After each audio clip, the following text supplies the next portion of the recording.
I'm staring at a credit card statement that sits on the kitchen counter like a bomb waiting to go off.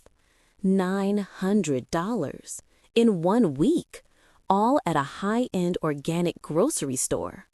Before I tell you how my son's unemployed girlfriend managed to spend a mortgage payment on pantry staples and why my son is currently screaming that I'm a controlling narcissist, let me take you back to how this nightmare began. My name is Diane, and for the last 6 months, I felt like a guest in my own home, or rather, a financier for a restaurant I never asked to open.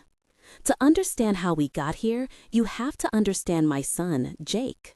Jake is 23, a good kid, fresh out of university. He graduated back in June and moved back across the country to live with my husband and me because he found a decent engineering job nearby. We were thrilled. The house has been too quiet for years, and having him back felt like a bonus round of parenting. Jake had been in a long-distance relationship with a girl named Carmela. She's 21. Until October, she was just a face on FaceTime we'd see over Jake's shoulder. She was taking a semester off from college, living with her mother a few states away. But then, the narrative shifted. Jake told us Carmela wasn't going back to school. Her mother, apparently a strict woman, gave her an ultimatum: go to school or move out. Carmela chose move out, but she had nowhere to go. Jake is moving into his own apartment in January. He told Carmela she could move in with him then, and she could find a job in our city. But she needed a place immediately. So in late October, they both came to me with those puppy dog eyes. "Mom," Jake said, "she has nowhere to go. It's just for 2 or 3 months until we get our place. Please?" I'm a mother. I can't turn away a kid in need. "Of course," I said. "She's welcome here." Now, my husband and I have a philosophy. We don't believe in charging our children rent. The world is hard enough. If we can provide a landing pad, we will. So I told Carmela the same rule applied to her. No rent, no utility bills. All I asked was that they clean up after themselves and be respectful. "Thank you so much," Carmela said, hugging me. She seemed sweet, quiet, grateful. She moved in right after Halloween, and honestly, the first 2 weeks were great. She was polite, she kept the guest room tidy, and since she was still looking for a job, she wanted to make herself useful. "I love cooking," she told me one afternoon. "Since I'm here all day while you and Jake work, why don't I take over dinner duties? It's the least I can do." I was touched.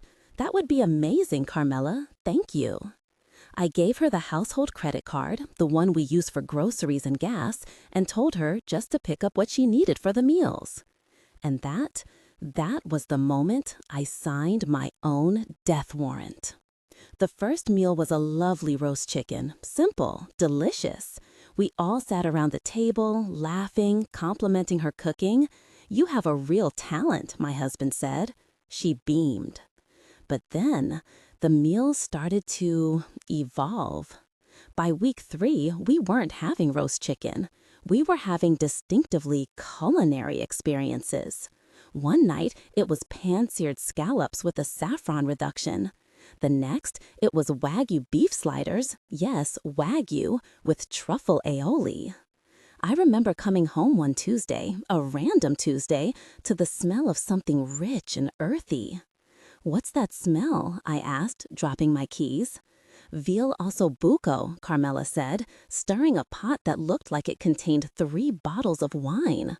"I went to that specialty butcher downtown. The meat looked exquisite." I paused. "That sounds fancy for a Tuesday."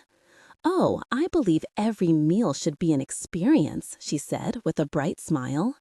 I looked at Jake. He was just happy to be eating like a king. I bit my tongue. I mean, the food was incredible.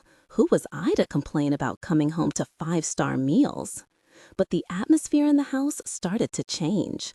Boxes from high-end online gourmet shops started arriving daily. Imported balsamic vinegar aged 25 years, dried porcini mushrooms from Italy, wheels of cheese that had specific names and stamps of authenticity. I started to get a sinking feeling in my stomach, and it wasn't from the rich food. Fast forward to yesterday. I sat down to pay the bills. I opened the statement for the household credit card. I actually gasped. I thought it was fraud. I thought someone had stolen our card numbers. I put on my glasses and looked closer. Whole Foods, $240. Artisan Butcher, $185. Gourmet Market, $150. Cheesemonger, $90. Seafood Express, $112. And that was just 1 week. I did the math.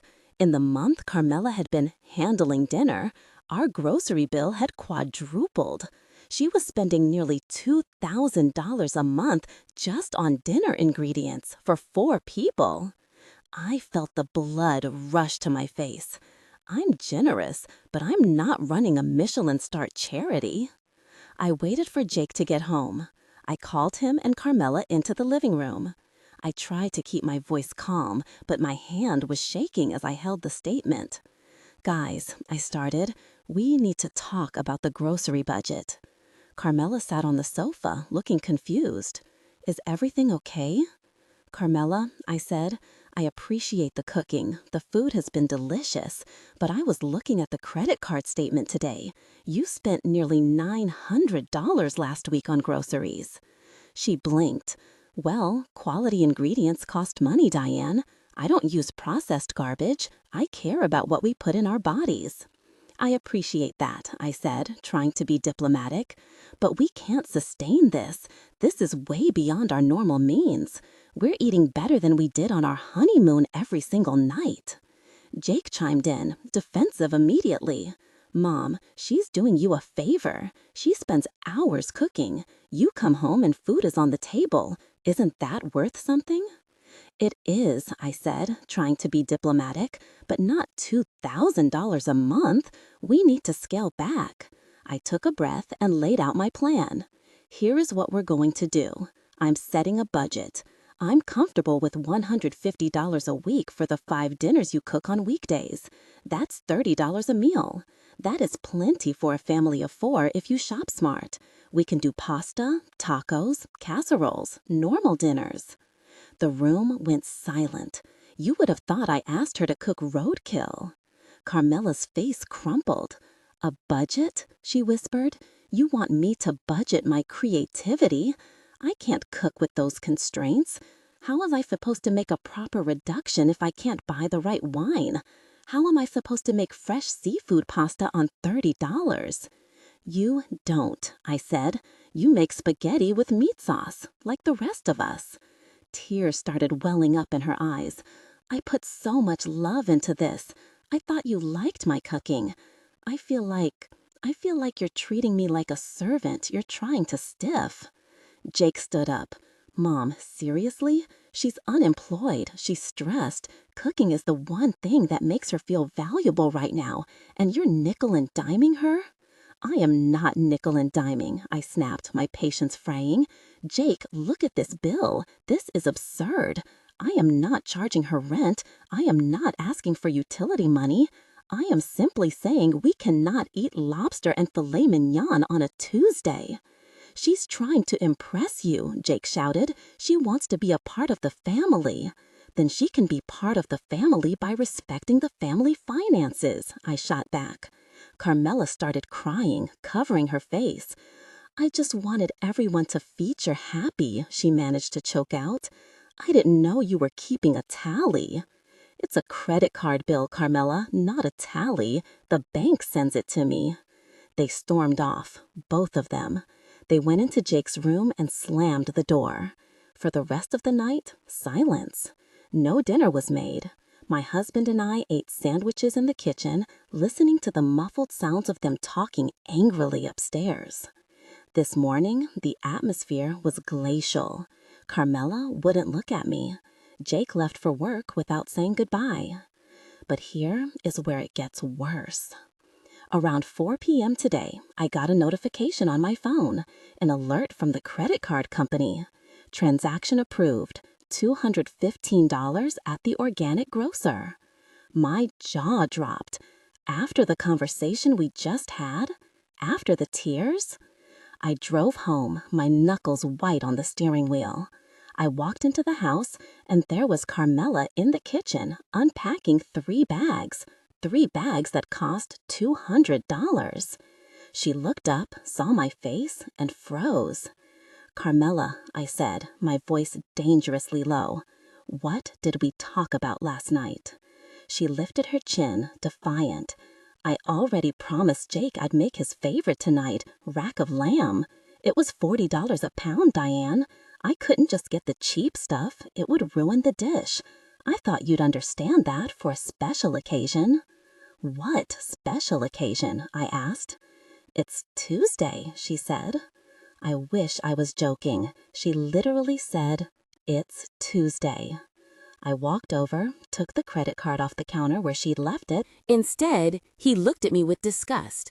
"It's food, Mom. You're acting like she went out and bought designer bags. She's feeding us. Why are you being so toxic about money? You have plenty." I felt something inside me snap. That specific kind of heartbreak when you realize you've raised an entitled brat. "If I have plenty," I said, "it's because I don't spend $200 on lamb for a Tuesday dinner. Here is the new deal. The kitchen is closed to Carmela. I will cook dinner from now on. If you guys don't like what I make, you are welcome to go out to eat on your own dime." "We're moving out," Jake said. "We'll go stay at a hotel until the apartment is ready." "With what money, Jake?" I asked. "You just started your job. You have savings?" "We'll figure it out," he said. "Anything is better than living with someone who counts every penny." So that's where we are. They are currently upstairs packing bags. I'm sitting here with a $200 rack of lamb on the counter that I don't even know how to cook properly, wondering if I'm the crazy one. I gave them a free place to live. I gave them kindness. And because I didn't want to fund a gourmet lifestyle, I'm the villain. Part of me wants to stop them, to apologize and keep the peace. But then I look at that receipt again. $18 for artisanal sea salt. And I think, no, I think I'm good. But I have to ask, am I being unreasonable? Is a budget for free dinners really that offensive? Or did I just dodge a bullet by having them leave early? Let me know what you think in the comments. And if anyone has a recipe for rack of lamb that doesn't require a bottle of wine that costs more than my first car, please drop it below. I've got some cooking to do.